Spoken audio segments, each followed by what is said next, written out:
Alright guys, just out here doing, well, this is part 3 of my ownership review.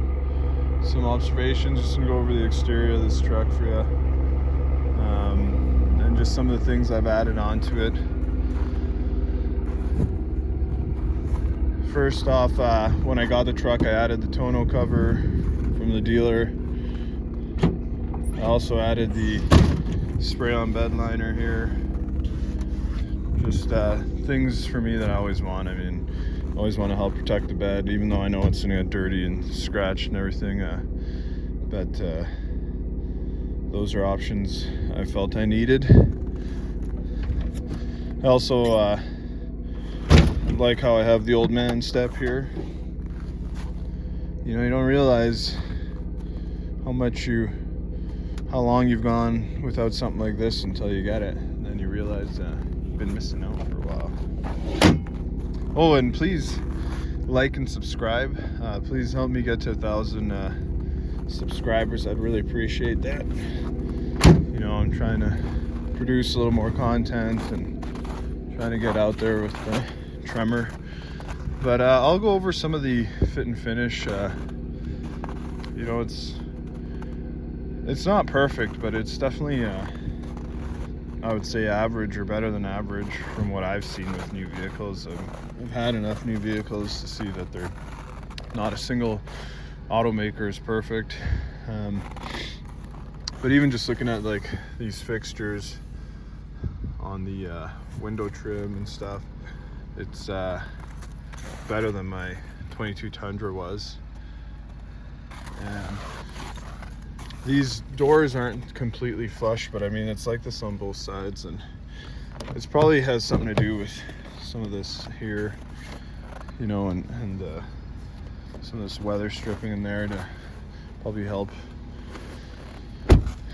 keep, you know, water out, wind noise out, whatever like that, I don't know. And I just noticed the F-150 has some kind of you know, some kind of fiber insert in here, which I'm assuming is probably for NVH, noise, vibration, harshness stuff. Just a quick look at the interior. Sorry it's a little messy in there, but yeah, it's just a good looking truck overall. I mean, I think Ford really nailed it. The interior of this cab and everything, I think it looks fantastic. And then just looking here at the outside, you know, it has those grille shutters there, so once I start driving, I'm pretty sure they'll close up, because they look like they were closed before. Even that bottom one is closed right now. So yeah, just a good looking truck. I mean, I think Ford really nailed it with these with the TREMOR package, you know. But again, let me just go back here a bit, just show you the hood, fit and finish. Yeah, like I said, it's not perfect here. Like there, it's not bad. But on the other side here, it's not totally flush. But I mean, I really don't care about that stuff. It's so small, like, you know, you like to notice it, you gotta be looking up close and staring at it every day, and I don't do that. I mean, I'm inspecting it right now, but I don't look at it like that. I really like these running boards. Just even the way Ford claims to have installed them on the trucks, they try to do it so they're tucked in tight, closer to the truck, so there's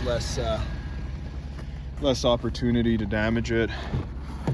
I mean, when you look at these side steps, I've never had a side step that fits my whole boot onto it when I'm coming in. I mean, it's a good side step to get into with this grab handle. Yeah, it's super easy to get into. I'll just do a quick look at the under. Oh, sorry about that. I think my truck disconnected while I was opening the hood here to show you the engine bay and stuff. But yeah, I just really like this truck. Just something else I wanted to point out was this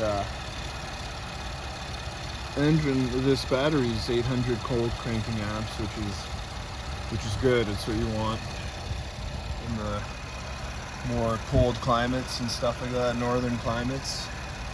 I did notice on the F-150 Facebook page that people with 2021 Tundras or F-150s and up are having some kind of issues with their batteries not working.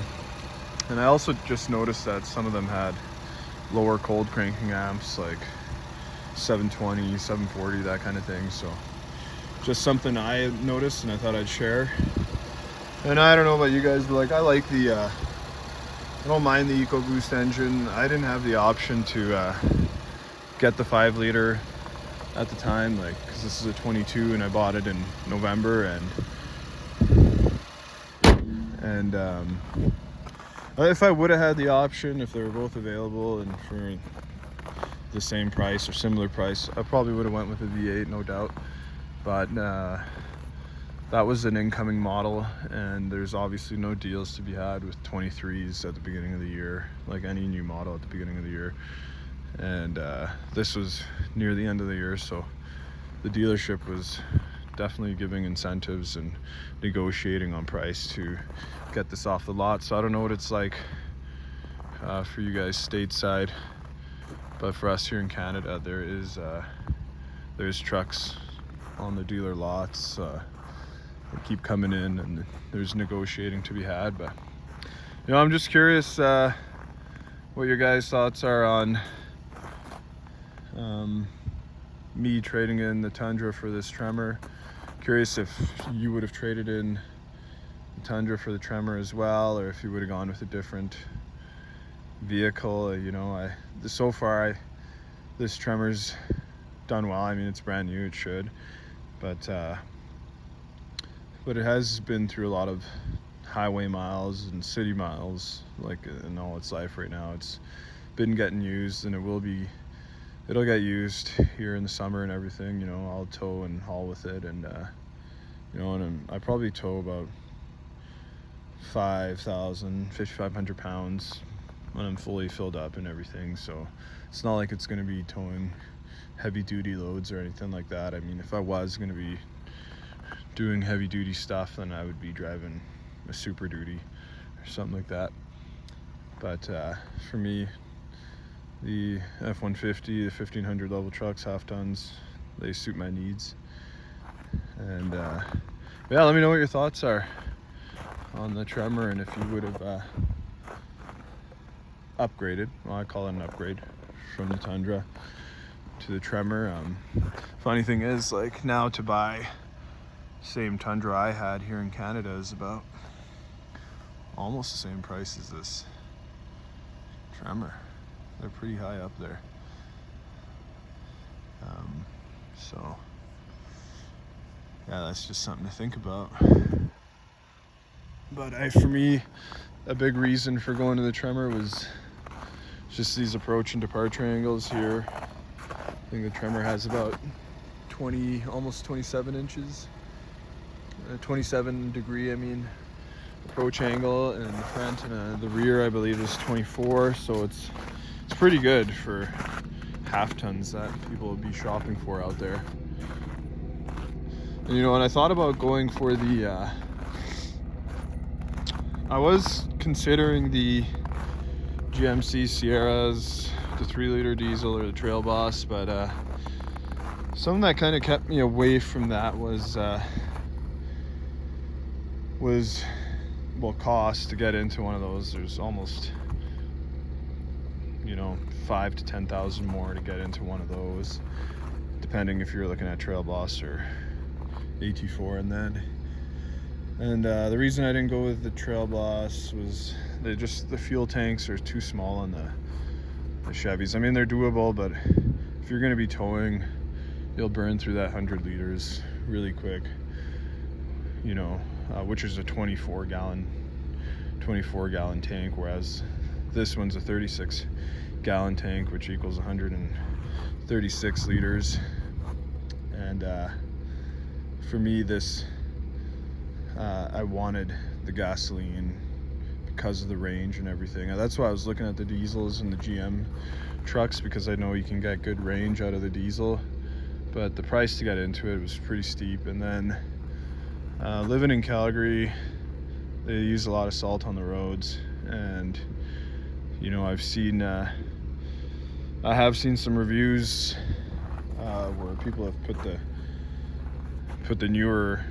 current gen Sierra up on the lift, and you can see where it's already starting to rust just because of the wax film that GM still uses on their trucks. Whereas I've seen some F-150s and stuff, and their frames still look like they're in really good condition, dealing with the salt and stuff. So you know, that's just one thing I kind of really didn't want to deal with, and you know, it's just another negative to add to the cons list in terms of to stay away for that. For me, I mean, obviously you can buy it and undercoat it and do whatever you want and avoid all that, but for me it wasn't worth it, especially after test driving them. The F-150 was definitely the winner in value and looks and drivability, comfort, all that stuff. And yeah, so that's why I went with this F-150. Again, let me know in the comments too if you have one of those trucks, how it's been, how you're enjoying it. I mean, I'm not a hater. I like all trucks, you know. So anyways, thanks for tuning in, and I'll be back again with some updates and reviews. My goal is to be transparent with the ownership experience of this truck and let people know the good and the bad. I mean, so far it's a lot of good. There's really two things that are minor, like I kind of went over them briefly, which was some of the condensation in here, but as you can see, there's none right now. It's honestly kind of rare for it to happen now, and after looking at the owner's manual, it's perfectly normal, unless they say it's over 50% of the headlamp here, or you're having like actual drops of water in there and everything, then you need to get it warranted for sure. But I didn't have that. I just had kind of mist building up inside, and I'll attach pictures of that again. Anyways, thanks for tuning in. Please like and subscribe. Take care. Bye.